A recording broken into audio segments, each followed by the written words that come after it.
Dagko kayo ko.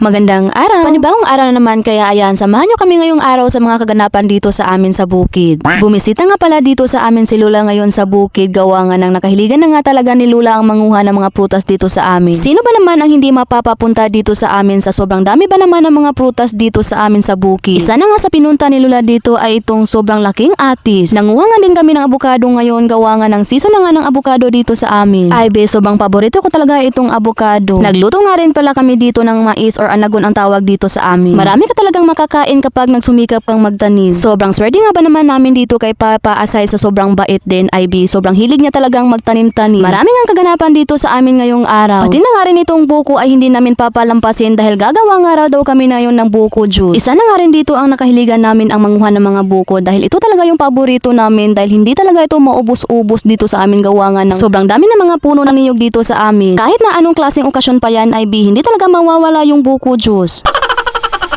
Hindi na nga natiis ni Lola, nilinisan na nga ni Lola itong puno ng saging. Paano ba naman kasi nung kabataan pangaraw ni Lola ay sobrang hilig nga daw niyang maglinis dito sa bukid. Naabutan ko pa nga nung buhay pa nga yung lolo ko dati ay sobrang hilig nga talaga nilang dalawang magtanim ng mga prutas pati mga gulay dito sa bukid. Pati na nga rin mga hayop noon dito sa amin sa bukid ay sobrang dami nga talagang mga alagang hayop. Kaya nakasanayan na nga ni Lola ang magtrabaho. Hindi nga rin matiis ni Lola ang hindi pumunta sa kanyang bakuran dahil mahilig nga talaga siyang magtanim-tanim ng mga gulay. Nanguha na nga rin pala dito si Papa ng saging, gawa nga ng pwede na nga rin daw itong lutuin. 3 buwig nga pala ng saging ang nakuha ngayong araw ni Papa, tapos iba-iba ang klase ng saging.